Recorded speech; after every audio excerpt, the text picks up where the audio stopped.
नमस्कार मेरे प्यारे साथियों, आप सभी का जीडीए के लाइव क्लासेज में हार्दिक स्वागत और अभिनंदन।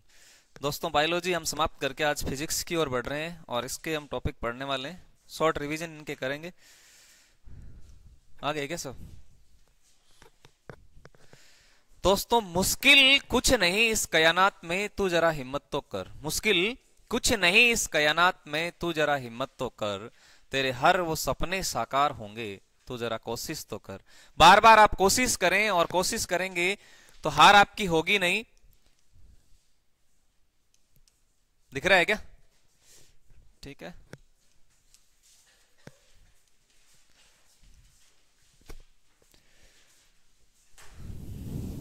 करें स्टार्ट। चलो एक दो प्रश्न लेते हैं, फिर आप पढ़ेंगे। एक दो सवाल लेता हूं, बताओ, आंसर करना आप।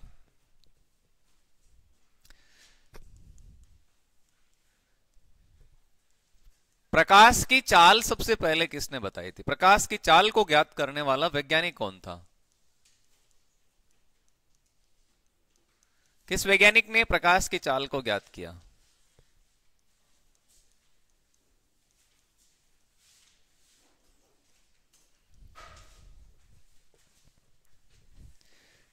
प्रकाश की चाल को ज्ञात करने वाला वैज्ञानिक कौन था? आप आंसर करके बताएं, कौन था? हाइगेन्स, मैक्स प्लांक,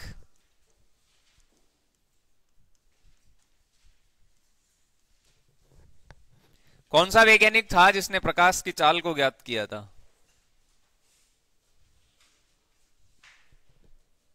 आओ आओ। हाइगेन प्रकाश की चाल ज्ञात करने वैज्ञानिक था क्या? मैक्स प्लांक, रोमर, कौन है इनमें से? आंसर करें।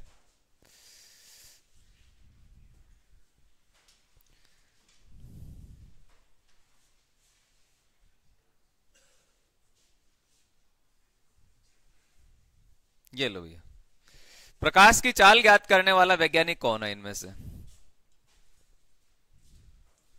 एक और लेता हूं प्रश्न।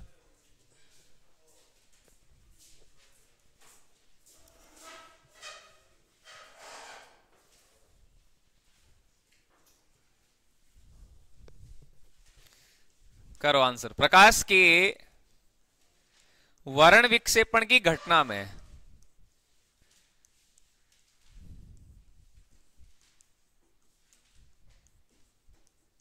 कितने रंग होते हैं? छोटा सा प्रश्न है, आसान सा। देखता हूं किसका सही आएगा। प्रकाश की वर्ण विक्षेपण की घटना में कितने रंग होते हैं?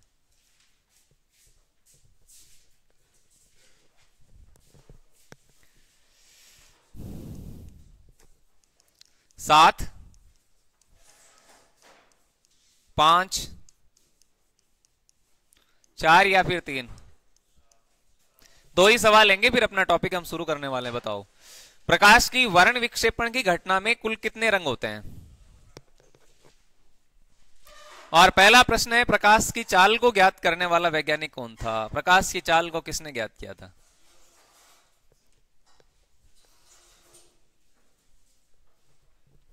क्या करें इनके आंसर? प्रकाश की चाल को क्या हाइगेन ने, या मैक्स प्लांक, रोमर, या फिर हाइजेनबर्ग? रोमर है क्या? यस, बिल्कुल ठीक आंसर है। प्रकाश की चाल को ज्ञात करने वाला वैज्ञानिक कौन था? ये रोमर था। कौन था? रोमर। इसी ने प्रकाश की चाल को ज्ञात किया था, और सबसे पहले बृहस्पति ग्रह के उपग्रह को देखकर। किसमें? बृहस्पति ग्रह। ध्यान में रखिएगा आप, बृहस्पति ग्रह जो है, बृहस्पति ग्रह के उपग्रह को देखकर या उसकी चाल के आधार पर उन्होंने प्रकाश की चाल को ज्ञात किया था। बृहस्पति ग्रह जो कि सबसे बड़ा ग्रह है, सबसे बड़ा ग्रह ये, सबसे छोटा बुध होता है, ये सबसे बड़ा है।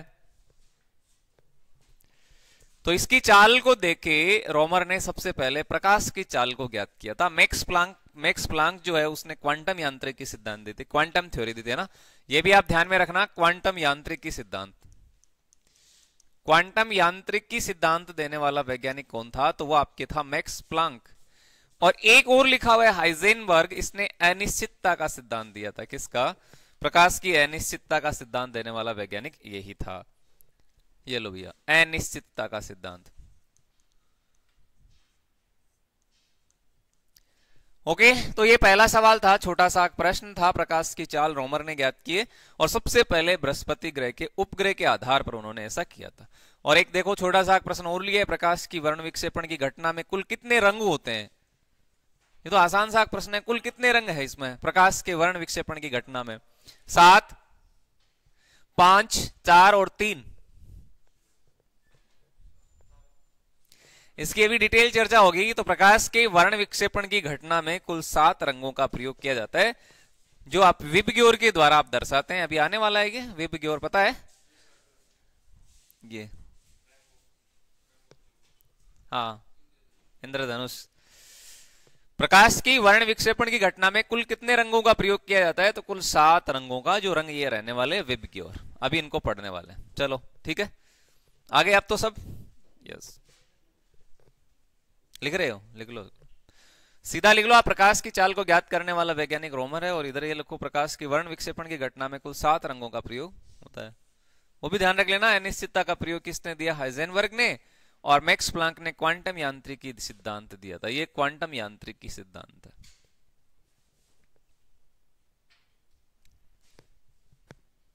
ओके,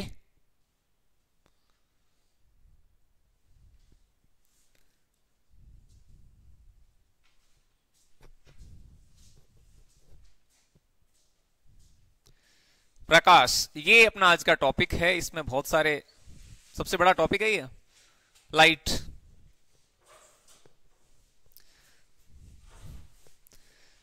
प्रकाश, सूर्य इसका सबसे बड़ा भंडार है। क्या है? सूर्य। सूर्य सबसे बड़ा स्रोत है प्रकाश का, सबसे बड़ा स्रोत है। कोई सवाल आपसे पूछा जाए कि प्रकाश का सबसे बड़ा स्रोत कौन सा है, तो प्रकाश का सबसे बड़ा स्रोत कौन सा रहेगा? सूर्य। सूर्य सबसे बड़ा स्रोत होता है जिसके तापमान को हम स्पाइरोमीटर में मापते हैं। स्पाइरोमीटर में मापा जाता है। पायरोमीटर किसमें मापा जाता है? पायरोमीटर में। सूर्य जो कि प्रकाश का सबसे बड़ा स्रोत है, इसके तापमान को पायरोमीटर में मापा जाता है। ये सरल रेखा में गमन करता है। प्रकाश किस रेखा में गमन करता है? तो हमेशा आप ध्यान रखिएगा, परल एक जो प्रकाश होता है वो एक सीधी रेखा में गमन करता है। आप देखते हैं ना, जैसे लोहे का पाइप है, उसमें आप चेक कर लो, अभी सूर्य उदय होने वाला है, तो लोहे का पाइप कैसे, इधर ये जो आपकी खिड़की है ना, इसमें से देख लेना, जब सूर्य का प्रकाश आएगा तो एकदम आपको सीधी किरणें नजर आने वाली है। यदि प्रश्न आपसे किया जाए कि प्रकाश किस रेखा में गमन करता है, तो प्रकाश हमेशा सरल रेखा में गमन करता है।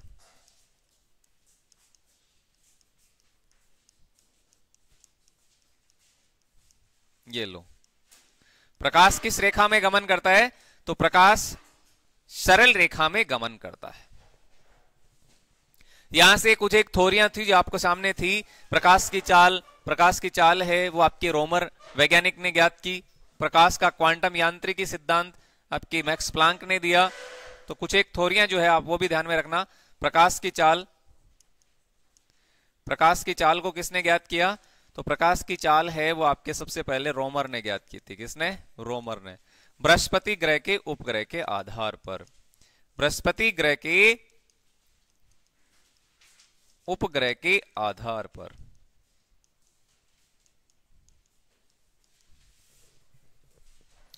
प्रकाश की चाल ज्ञात करने वाला वैज्ञानिक रोमर था। प्रकाश का क्वांटम यांत्रिकी सिद्धांत आपको ध्यान में रखना है। प्रकाश का क्वांटम यांत्रिकी सिद्धांत किसने दिया? प्रकाश का क्वांटम यांत्रिकी सिद्धांत किसने दिया था? तो ये आप ध्यान रखिएगा, इसका सिद्धांत देने वाला वैज्ञानिक मैक्स प्लांक था। यह मैक्स प्लांक।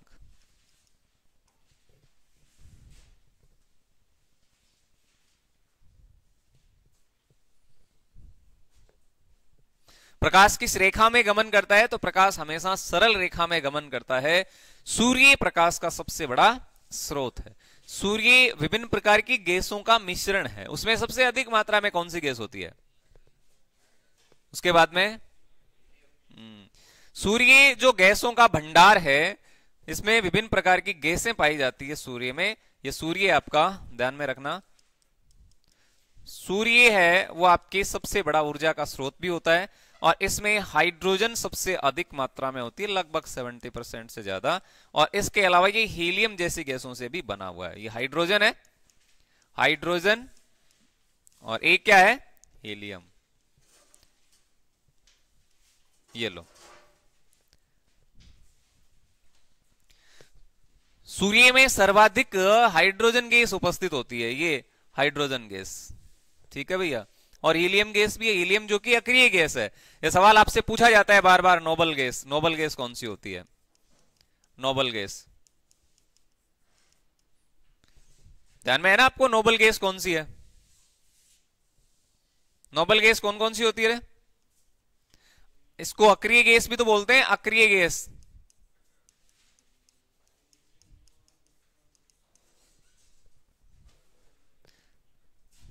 अभी आपके एग्जाम में सवाल भी आया था ना, नोबल गैस कौन सी होती है। नोबल गैस, अक्रिय गैस, जीरो ग्रुप एलिमेंट भी होता है ये। इसको शून्य समूह की गैसें भी बोलते हैं। क्या बोलते हैं इसको? शून्य समूह की गैसें, शून्य समूह है, शून्य समूह तत्व भी कहते हैं। ये आवर्त सारणी में वर्ग 18 के सदस्य होते हैं।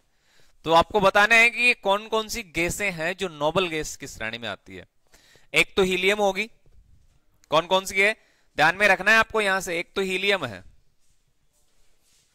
हीलियम नोबल गैस है। इसका उपयोग कहां होता है? हीलियम का उपयोग कहां होता है? इसके अलावा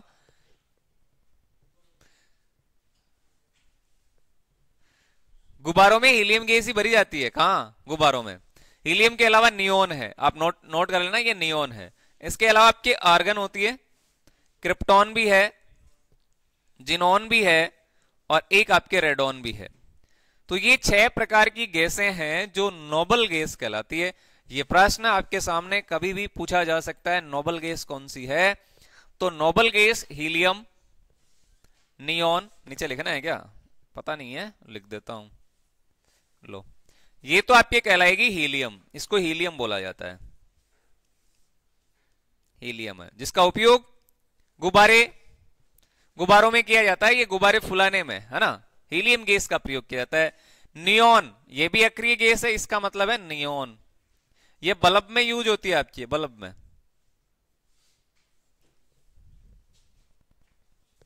बल्ब का फिलामेंट किसका बनता है? नियोन का नहीं बता, नियोन तो गैस है इसलिए वो जलता है, टंगस्टन का। यदि आपसे सवाल किया जाता है कि बल्ब का फिलामेंट किसका बनता है, तो ये सारे प्रश्न अलग से निकल के आ रहे हैं। बल्ब का फिलामेंट, गैस पूछा जाए तब नियोन होगा, और बल्ब का फिलामेंट यदि आपसे पूछा जाए फिर टंगस्टन होगा। क्या होगा? टंगस्टन, डब्लू, इसको क्या बोलते हैं? टंगस्टन। टंगस्टन जानते हो? ये इसका सिंबल होता है आपके डब्लू। बल्ब के जो अंदर वाले तार होते हैं ना, फिलामेंट, वो किस धातु के बने होते हैं? तो टंगस्टन के बनते हैं, डब्लू, वोल्फ्राम। हीलियम, नियोन, ये क्या दिख रहा है? ये वाला, ये आर्गन है, ये आर्गन गैस है, ये भी नोबल गैस है। नोबल गैस आपको ध्यान में रखनी चाहिए, आर्गन है। फिर ये क्रिप्टॉन है, ये Kr जो लिखा गया है ना, ये क्रिप्टॉन है। पूरी चर्चा भी करेंगे हम आने वाले टॉपिक्स में, लेकिन अभी ये सवाल आया है तो आप इतना ध्यान रख ले कि कौन कौन सी गैसें हैं। वो अक्रिय गैस है, नोबल गैस है, जीरो ग्रुप एलिमेंट है, ठीक है। और ये जो XE नजर आ रहा है ना, ये है आपके जिनोन, इसको पढ़ेंगे जिनोन। सबसे ज्यादा यौगिक बनाती है ये, सबसे ज्यादा यौगिक कौन सी गैस के बनते हैं, कौन सी नोबल गैस के बनते हैं? तो जिनोन के बनते हैं, ठीक है भैया। और एक रेडॉन है, इसका उपयोग गोताखोर में किया जाता है। गोताखोर जो होते हैं ना, इसी गैस का प्रयोग करते हैं। ये लो, ये आपके रेडॉन, तो ये नाम मैंने लिख दिया है, helium, neon, argon, krypton, xenon और रेडॉन। यदि आप इसके एटॉमिक नंबर भी ध्यान में रखना चाहिए तो हीलियम आपके आवर्त सारणी में परमाणु क्रमांक 2 पे आएगा, नियोन यहां से 10 पे आता है, ठीक है। ऑर्गन आपके 18 पे आता है, और क्या बच रहा है? ऑर्गन के बाद में क्रिप्टॉन कितने पे आता है? 36 पे आता है। ये आपके जिनॉन 54 पे आता है और रेडॉन 86 पे आता है। ये लो, मैंने अलग से और बता दिया आपको ये इतने सारे। ये पेरियोडिक टेबल में इसके एटॉमिक नंबर होते हैं, परमाणु क्रमांक, यानी इसी क्रम पे ये पाए जाते हैं। हाइड्रोजन का निश्चित स्थान नहीं है आवर्त सारणी में। ये आने वाली क्लासों में हम चर्चा करेंगे। अभी के लिए चल रहा है अपना प्रकाश की चाल। रोमर ने किसके? बृहस्पति ग्रह के उपग्रह के आधार पर उन्होंने इस चाल को ज्ञात किया। और प्रकाश का क्वांटम यांत्रिकी सिद्धांत किसने दिया था? मैक्स प्लांक ने। मैक्स प्लांक ये देने वाला वैज्ञानिक था। आपका सूर्य का जो भंडार है, इसमें ऊर्जा के स्रोत होते हैं, इनमें अनेक प्रकार की गैसों का मिश्रण है, लेकिन सबसे ज्यादा हाइड्रोजन गैस पाई जाती है सूर्य में और हीलियम भी पाई जाती है। ठीक है, यहां तक क्लियर है ना? चलो ले लो ऊपर। नेक्स्ट, अब यहां से कुछ घटनाएं आपके निकल के आएगी प्रकाश में से। लाइट अपना बहुत बड़ा चैप्टर होता है, तो यहां से कुछ घटना आपको ध्यान में रखना है, जैसे प्रकाश का परावर्तन, प्रकाश का अपवर्तन, पूर्ण आंतरिक परावर्तन, है कि नहीं? ये सारी घटनाएं होती है जहां से प्रश्न एग्जाम में बनते हैं। तो लेकिन सबसे पहला अपना टॉपिक आज का जो रहेगा वो है प्रकाश का वर्ण विक्षेपण। क्या रहने वाला है? प्रकाश का वर्ण विक्षेपण। इनको अलग अलग प्रकार से हमें पढ़ना होगा और यहां से सवाल आपके एग्जाम में बनेंगे। वर्ण विक्षेपण,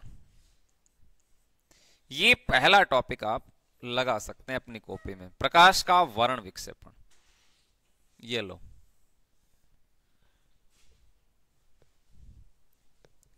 प्रकाश का वर्ण विक्षेपण क्या होता है?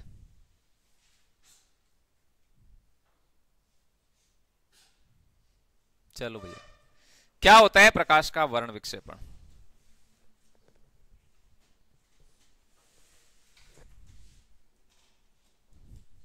जब सफेद प्रकाश की किरण किसी प्रिज्म से टकराती है, जब सफेद प्रकाश की किरण किसी प्रिज्म से टकराती है,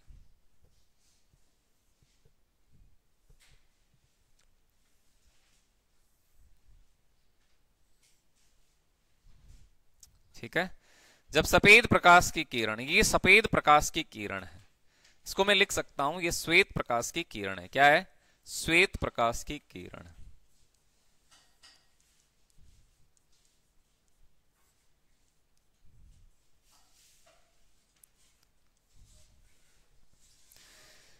ये सफेद प्रकाश की किरण जब किसी प्रिज्म से टकराती है, ये प्रिज्म है, तो टकराने के पश्चात ये 7 रंगों में बढ़ जाती है और ये रंगों का जो समूह बनेगा उसको हम स्पेक्ट्रम कहते हैं। क्या कहते हैं?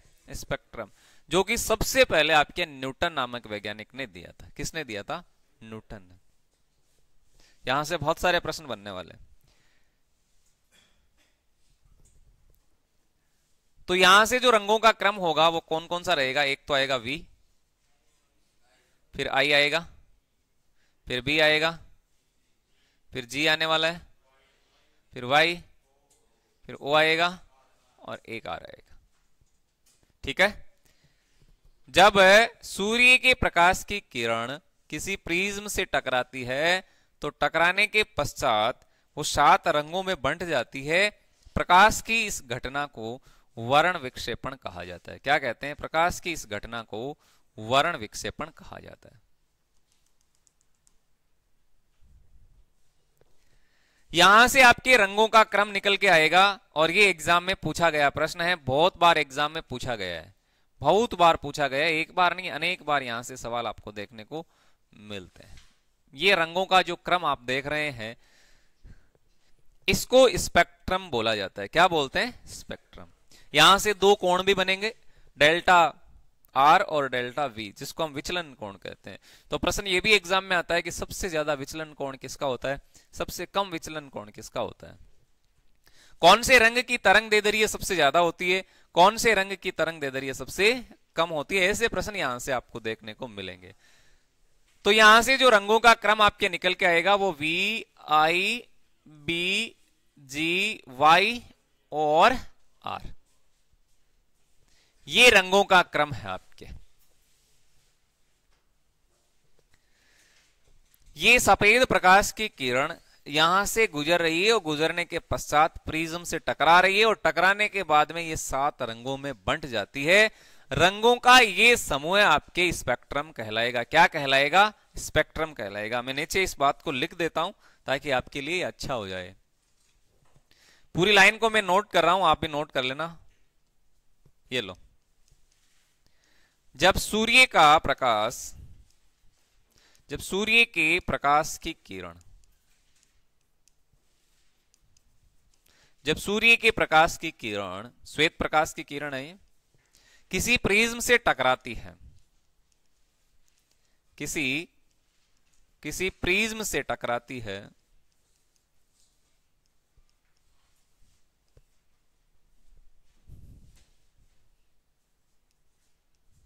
तो टकराने के फलस्वरूप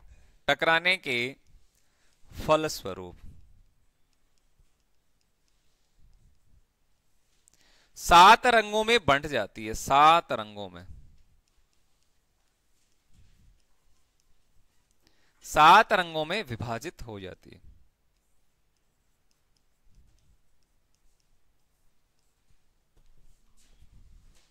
अब एक तो प्रश्न ये बन गया, देखो इधर से मैंने पूरी लाइन को नोट करा है।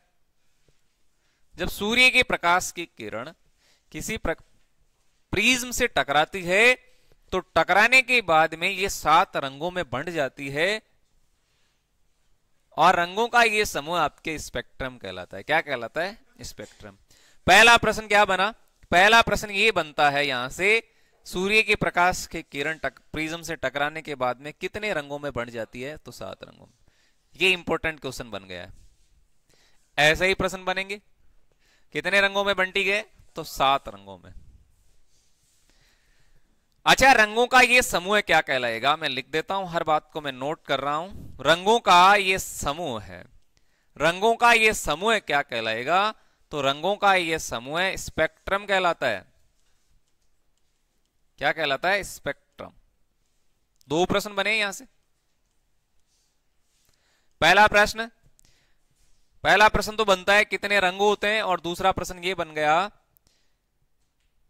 रंगों का समूह क्या कहलाएगा? तो रंगों का समूह आपके स्पेक्ट्रम कहलाएगा। ये लो सेकंड, ये दूसरा क्वेश्चन यहां से निकल के आ रहा है।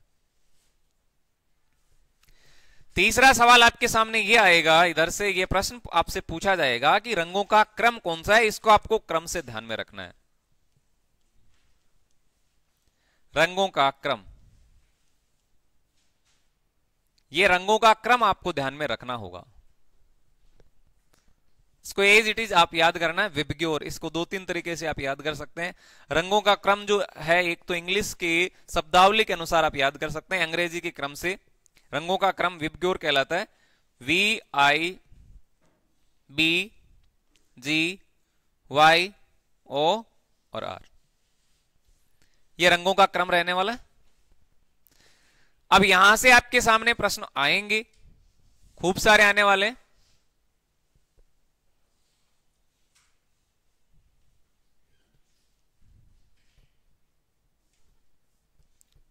विबग्योर, या फिर आप इसको एक अलग और तरीके से याद कर सकते हैं। हिंदी के अकॉर्डिंग आप याद करना चाहे तो बेनी आह पिनाला भी याद कर सकते हैं। आप क्या याद कर सकते हैं? बेनी आह पिनाला।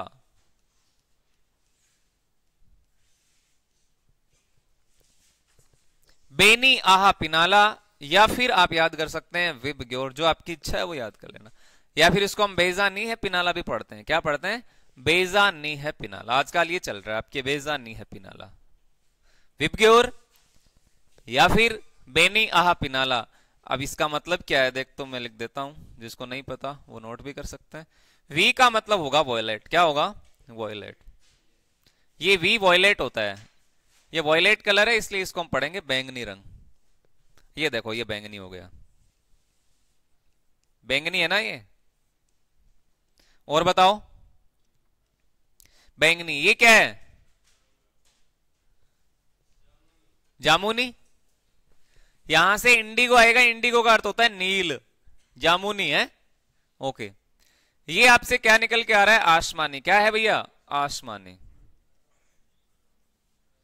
आसमानी रंग है।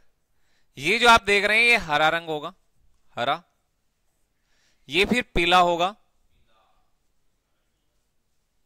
ये नारंगी है, और ये जो दिख रहा है ये लाल है। और इसी क्रम में आपको ध्यान में रखना है, बेनी आ है पिनाला, इसी क्रम में आपको ध्यान में रखना है। आपसे सवाल किया जा सकता है रंगों का क्रम कौन सा है, तो रंगों का क्रम यही रहेगा। इसको आगे पीछे कर सकते हैं तो आप ध्यान में रख लेना, इस सूत्र से आप याद करिएगा, या फिर ये याद कर सकते हैं विबग्योर। अब इसका मतलब क्या होता है, इसका मतलब यही है, वॉयलेट है, इंडिगो है, या ब्लू है, ग्रीन, येलो, ऑरेंज और रेड, ये भी लिखना है क्या, ये तो आते हैं आपको। इंडिगो, वॉयलेट हो गया आपके बैंगनी, इंडिगो है, फिर ब्लू और ग्रीन हो गया, ये येलो, ऑरेंज और रेड है। समझ गए? क्या यहां से भी प्रश्न बनेगा? बिल्कुल बनेगा, और बना हुआ राजस्थान की भर्ती एलडीसी में पूछा गया प्रश्न। यहां से सवाल यहां से ये पूछा गया था कि रंगों के इस क्रम में मध्य वाला रंग कौन सा होता है। ये सवाल एग्जाम में बनते हैं। रंगों का जो आपको ये क्रम दिख रहा है ना, इसमें मध्यवर्ती रंग कौन सा है, बीच वाला रंग। सवाल यहां से इंपोर्टेंट बनेगा, नोट डाल के लिख रहा हूं इस बात को मैं।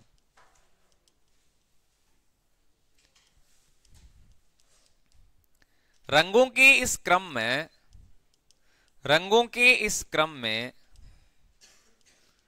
मध्यमान रंग यानी बीच वाला रंग, याद रखिए इस बात को, मध्यमान रंग पूछा गया है, बीच वाला, जो कि आपको बताना है कौन सा है। ये घातक साइड बताओ, ये घातक ही है ना, ये घातक है, ये घातक 1 और ये घातक 2 है। सर पढ़ रहे थे ना, यही है। हरियाणा का आंसर आ रहा है हरा।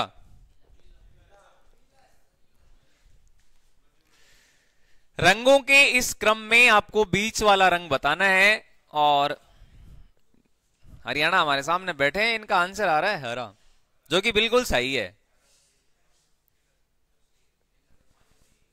लेकिन इसमें है वो, इसमें नहीं है। इसमें तो आपको ग्रीन ही नजर आएगा। देखो यहां से यदि आप 3 इधर से देखते हैं और 3 यहां से यदि बाहर करते हैं तो ये बीच में हरा ही बन रहा है।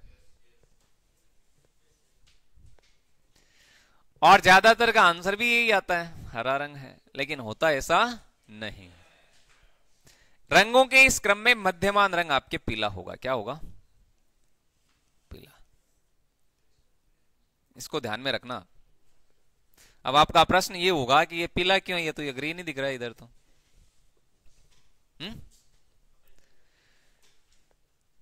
ये जो रंग आपको दिख रहे हैं इनका एवरेज जो होता है, औसत, रंगों का औसत होता है ना, औसत। जब इन सारे रंगों का आप औसत निकालते हैं,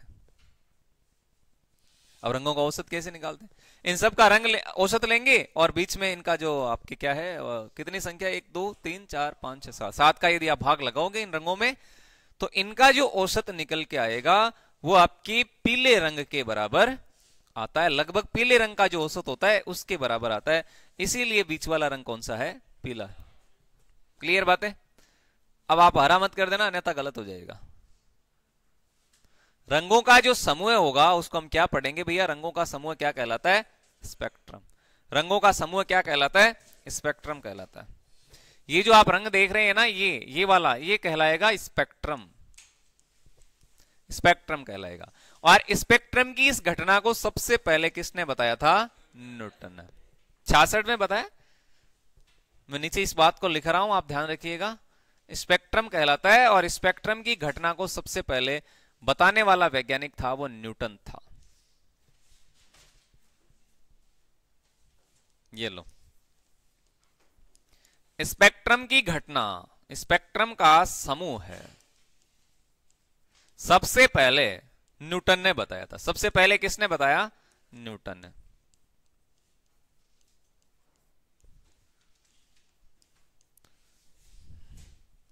सबसे पहले न्यूटन ने बताया था। ये लो, इस लाइन को भी मैंने नोट कर दिया। आज तो दिख रहा है ना, ये आराम से लिख रहा हूं मैं, बड़े बड़े हैं। न्यूटन ने सबसे पहले इसको बताया था। ठीक है, अब ये जो रंग है ये किस पे डिपेंड करते हैं?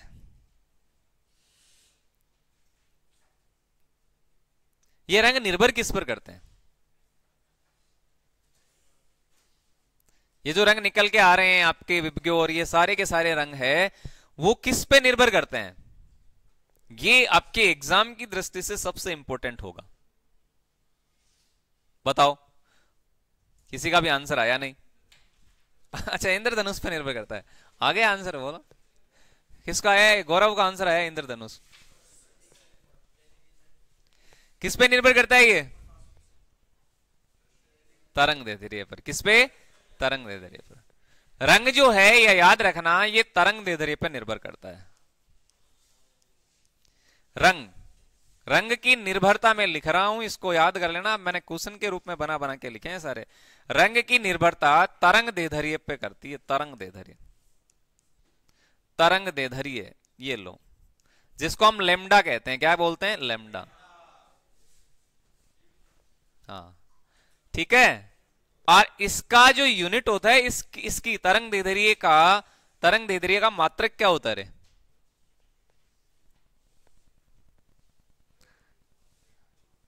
तरंग दैर्ध्य की ऐसा यूनिट क्या होती है? तरंग दैर्ध्य का यदि मात्रक यदि आपसे पूछा जाए तो फिर मीटर होगा। क्या होगा? मीटर। ध्यान में रखिएगा, ये रंगों का जो क्रम है या फिर रंगों की जो ये निर्भरता है, ये जो सारे के सारे रंग है वो तरंग दैर्ध्य पर डिपेंड करते हैं। किस पे? तरंग दैर्ध्य पे। ये इंपॉर्टेंट है, आर्मी की एग्जाम की दृष्टि से वहां होगा आपके सामने। रंगों का ये जो रंग है ये किस पे निर्भर करते हैं, वहां आपके सामने ऑप्शन होने वाले हैं। तरंग दैर्ध्य, आवृत्ति, आयाम, वेग, ये सब आपके ऑप्शन में आते हैं। तो याद रखना ये तरंग दैर्ध्य पर निर्भर करता है। समझे? कोई दिक्कत नहीं है? ठीक।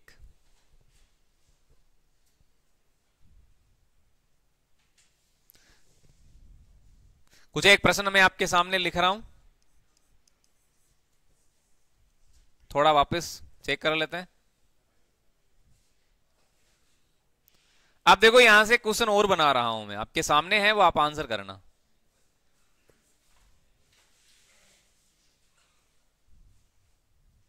लो, आंसर करिएगा। यहां जो कोण बन रहा है ना, ये वाला कोण, ये वाला कोण, इसको पढ़ेंगे डेल्टा आर। क्या पढ़ेंगे रे? Delta R. और ये जो बड़े वाला कोण दिख रहा है आपको, ये बड़े वाला कोण दिख रहा है, इसको पढ़ेंगे हम डेल्टा वी। क्या पढ़ेंगे? Delta we. ये लो, डेल्टा आर है और डेल्टा वी है। अब बताना आप मुझे कि सबसे ज्यादा विचलन कोण किसका है? सर्वाधिक विचलन कोण किसका है? प्रश्न तो यही बनेंगे एग्जाम में। सबसे अधिक विचलन कोण कौन से रंग का होता है? सबसे कम विचलन कोण सबसे किसका होता है? तो आपको बताना है। समझ गए? सबसे अधिक तरंग दैर्ध्य कौन से रंग की है? सबसे कम तरंग दैर्ध्य कौन से रंग की है? सबसे अधिक अपवर्तनांक किसका होता है? सबसे कम अपवर्तनांक किसका है? बोलो, करो आंसर। 6 प्रश्न बनाए मैंने, इनके आंसर करना है आपको। अरे विचलन कोण तो आपको दिख रहा होगा कि सबसे ज्यादा किसका दिख रहा है। ये कोण सबसे बड़ा दिख रहा है ना, ये डेल्टा वी का है। देखो यही है, वी का मतलब वॉयलेट हो गया, और ये दिख रहा है ये आर है, ये रेड हो गया।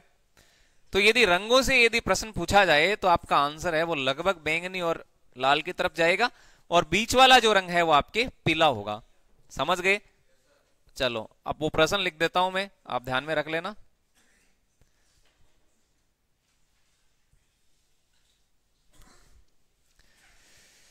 लिखना, ये इंपॉर्टेंट है ना। क्या है ये? इंपॉर्टेंट है। तरंग दैर्ध्य सबसे ज्यादा, तरंग दैर्ध्य सबसे अधिक किस रंग की होती है? तरंग दैर्ध्य सबसे ज्यादा किस रंग की होती है? तो आपको ध्यान में रखना है, तरंग दैर्ध्य सबसे ज्यादा लाल रंग की होती है। कितनी होती है? किसी को आंसर पता है क्या?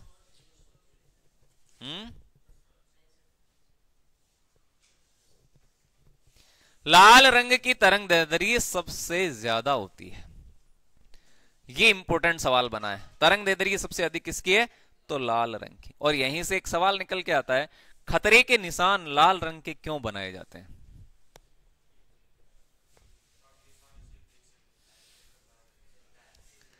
है बजरंग, ये क्या कह रहा है? ये बोल रहा है कि आसानी से दिख सके।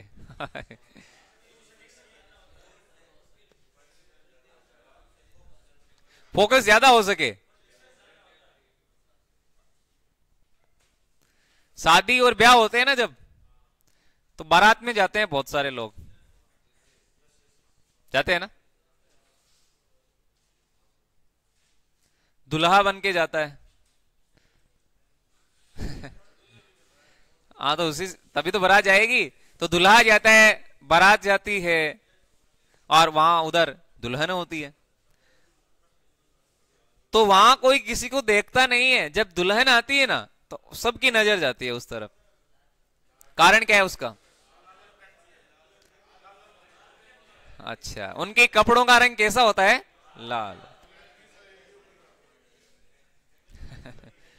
लाल रंग की तरंग दैर्ध्य क्या होती है? सबसे ज्यादा होती है। इंपोर्टेंट सवाल बना है। खतरे के निशान नोट करना, खतरे के निशान लाल रंग के होते हैं। खतरे के निशान, डेंजर लिखा सब देखा है ना आपने? वो आपके जो होते हैं फार्मर, ट्रांसफार्मर, उस पर डेंजर शब्द लिखा हुआ मिलेगा आपको। वो लाल रंग का है, देखा है? ऐसे क्रॉस का निशान करके ऐसे। हाँ, यस। खतरे के निशान लाल रंग के होते हैं। खतरे के निशान लाल रंग के। कारण क्या है इसका? वही होगा, क्योंकि लाल रंग की तरंग दैर्ध्य क्या होती है? सबसे ज्यादा होती है। इसका एग्जाम यही है, इसका ध्यान में रखना। हो गया रे? ये लाल रंग की तरंग दैर्ध्य सर्वाधिक होती है। नेक्स्ट। तो यहां से प्रश्न इसका ऑपोजिट भी तो होता है, इसका ऑपोजिट भी तो होना चाहिए। तरंग दैर्ध्य सबसे ज्यादा लाल की है, तो सबसे कम किसकी है? बैंगनी। मैं वह भी लिख देता हूं, तरंग दैर्ध्य सबसे कम। ये प्रश्न आप ध्यान में रखना भैया, ये इंपोर्टेंट टॉपिक है, यहां से सवाल बनते ही बनते हैं एग्जाम में। तरंग दैर्ध्य सबसे कम, तरंग दैर्ध्य सबसे कम किसकी? लैम्डा सबसे कम किसका होता है? तो याद रखना, बैंगनी रंग का लैम्डा सबसे कम है ना, बैंगनी। सबसे ऊपर लाल आएगा, VIBGYOR करके नीचे से स्टार्ट करना, ऐसे मत कर देना ऊपर से लेके VIBGYOR, नहीं तो पूरा ही उल्टा हो जाएगा फिर, है ना? अरे ऐसे मत करना आप, जब रंगों का क्रम यदि आपसे पूछा जाए तो ऐसे मत कर देना, यहां से VIB ऐसे मत कर देना, VIBGYO और R, नहीं तो हो गया फिर उल्टा ही हो जाएगा। ये से स्टार्ट कर दिया ना तब गलत हो जाएगा। ठीक है, इसको हमेशा ध्यान में रखना है, यदि डायग्राम बनाते हैं तो नीचे से स्टार्ट करना है। VIBGYOR, ये आपके ऊपर की तरफ और ये नीचे की तरफ, इसीलिए इसका विचलन कोण जो होगा वो बैंगनी रंग का ज्यादा होगा। ठीक है, ये सही है, ये सही रहेगा। तरंग दैर्ध्य सबसे कम आपके बैंगनी रंग की हो गई। ओके, नेक्स्ट देखो,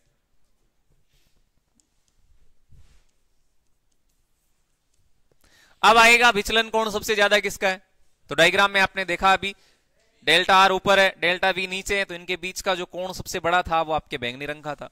तो वो लिख लो आप, बैंगनी रंग का विचलन कोण सबसे ज्यादा होता है। बैंगनी रंग का, बैंगनी रंग का विचलन कोण, बैंगनी रंग का विचलन कोण क्या होता है? सबसे ज्यादा, सबसे ज्यादा। बैंगनी रंग का विचलन कोण सबसे ज्यादा होता है। बड़े बड़े लिख रहा हूं आज, लो, बैंगनी रंग का विचलन कोण सबसे ज्यादा है। तो इसका ऑपोजिट भी होना चाहिए, क्या होगा? क्या होगा बताओ? लाल होगा क्या? यस, दो पे ही आंसर जा रहे हैं, बैंगनी लाल, बैंगनी लाल। सही है कि नहीं? ये लो भैया,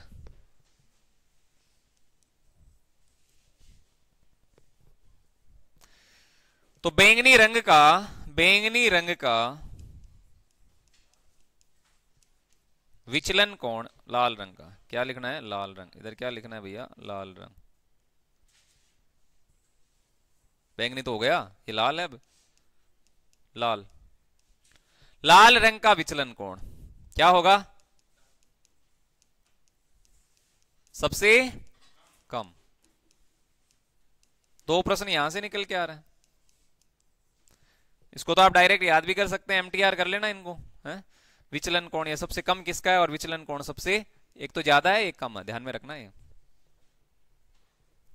तो यहां से बैंगनी रंग का विचलन कोण आपके सबसे ज्यादा होगा, और ये लाल रंग का विचलन कोण सबसे कम होने वाला है। अपवर्तनांक सबसे ज्यादा किसका होगा?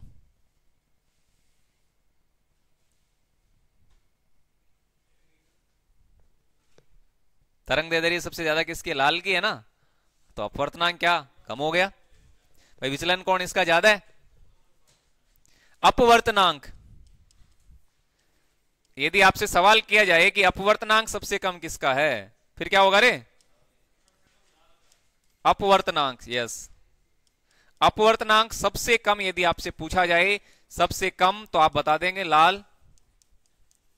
और यदि सवाल को इस रूप में पूछा जाता है कि अपवर्तनांक सबसे ज्यादा किसका है, अपवर्तनांक सबसे ज्यादा, तो आप क्या बताओगे? अपवर्तनांक सबसे ज्यादा किसका होगा? तो बैंगनी का होगा। केवल बीच वाला रंग ध्यान में रखना है, आपके क्या है?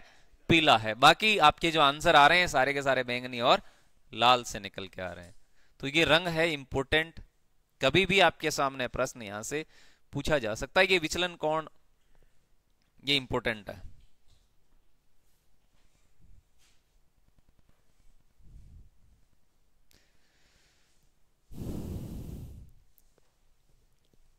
सबसे अधिक आधार भाग की तरफ झुका हुआ रंग कौन सा नजर आ रहा है आपको? बैंगनी आ रहा है क्या? आधार भाग की झुका हुआ, सबसे डायग्राम में आपने देखा था ना अभी, बैंगनी रंग है ना सबसे अधिक। तो ऐसे प्रश्न एग्जाम में आपको मिलेंगे, और ये सारे के सारे इंपोर्टेंट रहने वाले हैं। तो आपके लिए मेरे हिसाब से क्लियर होगा, यहां से जो प्रश्न बन रहे हैं, दिक्कत नहीं है ना। रंगों का क्रम किस पे डिपेंड करता है? रंगों का क्रम आपके तरंग दैर्ध्य पर निर्भर करता है, और लाल रंग की तरंग दैर्ध्य सबसे ज्यादा, बैंगनी की सबसे कम होती है। विचलन कोण यदि आपसे पूछा जाए सबसे ज्यादा बैंगनी का होगा, और लाल रंग का सबसे कम होगा। अपवर्तनांक यदि पूछा जाए तो लाल का कम होगा और बैंगनी का क्या होगा? ज्यादा होगा। तो ये थी आपकी वर्ण विक्षेपण की घटना, जो आपको ध्यान में रखनी है। कल की क्लास में आपके रंगों से संबंधित ही टॉपिक रहने वाला है। यहां से सवाल भी आपके एग्जाम में पूछे जाते हैं कि कौन सा रंग आपके यदि प्रिज्म में से गुजारते हैं तो वो किस प्रकार का नजर आता है। तो ये सारे के सारे हम कल की क्लास में पढ़ेंगे, लेकिन उससे पहले एक छोटा सा टॉपिक प्रकाश से संबंधित आपके सामने है, वो है ग्रहण। क्या होगा? ग्रहण, सूर्य ग्रहण और चंद्र ग्रहण। छोटा सा आके है, 2-3 मिनट लगेंगे, वो भी मैं आपको इधर समझा देता हूं।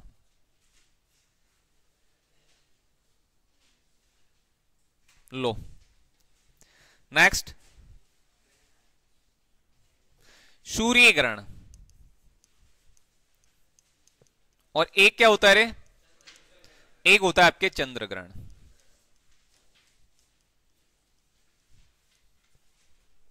प्रकाश की घटना, ये प्रकाशीय घटना है, सूर्य ग्रहण, चंद्र ग्रहण। सूर्य ग्रहण कब होता है? सूर्य ग्रहण किस दिन होता है?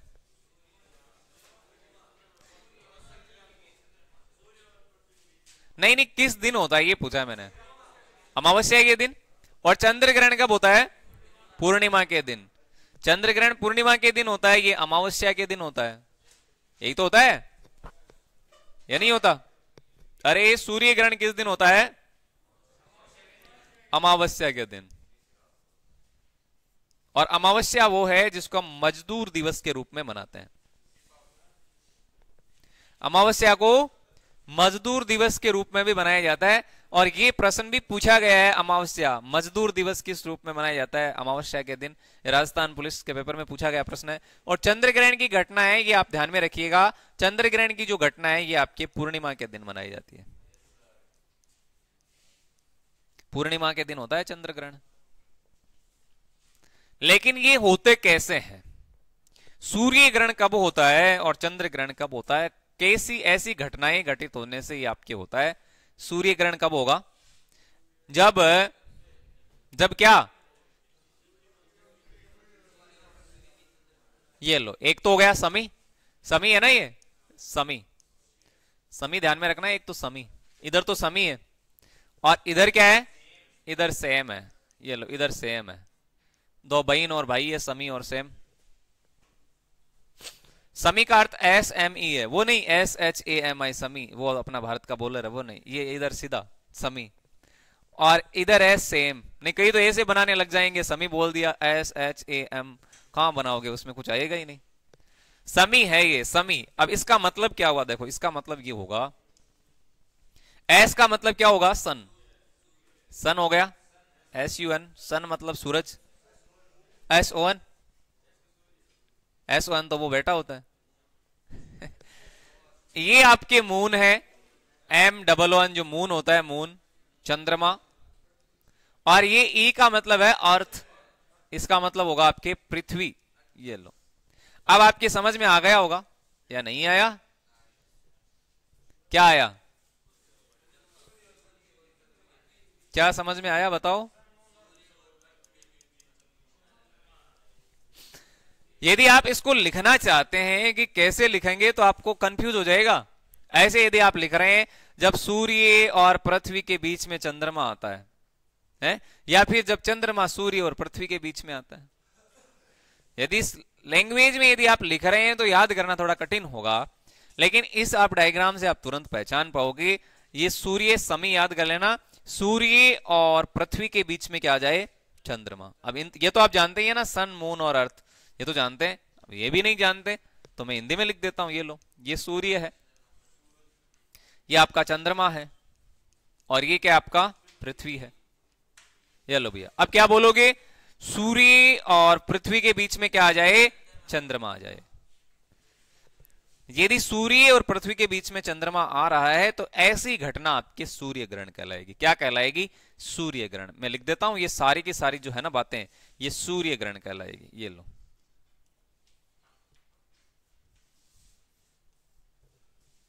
क्लियर है ना, सूर्य ग्रहण समी।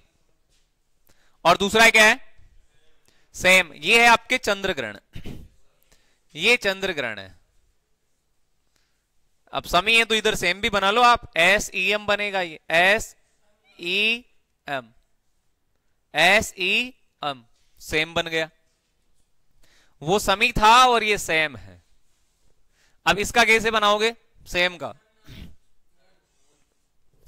तो ये तो एस है, आपको पता है, इसका मतलब ये सन है, ये ई अर्थ है, ये ई क्या है, ये अर्थ है। ये लो भैया, और एम क्या है, ये आपका मून है। फिर लिखना पड़ेगा क्या, ये सूर्य हो गया, ये आपकी पृथ्वी है, और इधर क्या है, चंद्रमा है। अब इसको कैसे पढ़ोगे, इसको कैसे पढ़ना है, जब सूर्य और चंद्रमा के बीच में क्या आ जाए, पृथ्वी आ जाए। ये लो, और ऐसी घटना को हम किस नाम से जानते हैं, ऐसी घटना को चंद्र ग्रहण के नाम से जानते हैं। कोई दिक्कत है क्या, समी सेम, आसान है। अब यहां से एक सवाल निकल के आ रहा है कि हर महीने चंद्र ग्रहण क्यों नहीं होता,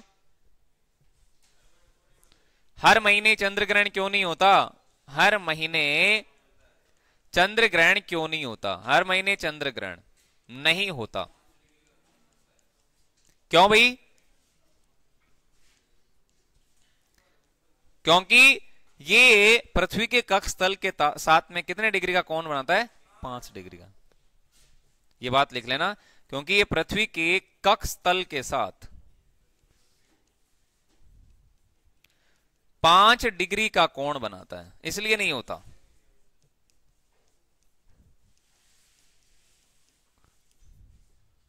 इसलिए चंद्र ग्रहण हर महीने नहीं होता। और एक बात और ध्यान में रखना, चंद्रमा की गुरुत्वीय खिंचाव के कारण, चंद्रमा के गुरुत्वीय खिंचाव के कारण क्या होता है, तो चंद्रमा के गुरुत्वीय खिंचाव के कारण ही क्या भैया, ज्वार और भाटा आता है। समुद्र में ज्वार, समुद्र में ज्वार भाटा कैसे आता है, चंद्रमा के गुरुत्वीय खिंचाव। ये लो, इसको भी ध्यान में रखना। ये भी प्रश्न कई बार पूछा गया, ज्वार भाटा कैसे उत्पन्न होता है। तो ज्वार भाटा उत्पन्न होने का कारण है, समुद्र में ज्वार भाटा होता है ना, ज्वार भाटा, तो वो चंद्रमा के गुरुत्वीय खिंचाव के कारण ही होता है। समी और सेम, सूर्य ग्रहण और चंद्र ग्रहण। और उससे पहले हमने जाना सूर्य के प्रकाश के वर्ण विक्षेपण की घटना, जिसमें हम रंगों के 7 समूहों को हमने आपने समझा, पढ़ा, देखा। ठीक है, काफी है क्या? ठीक, तो आज के लिए काफी है, मिलेंगे आगे, तब तक के लिए जय हिंद, जय भारत, वंदे मातरम।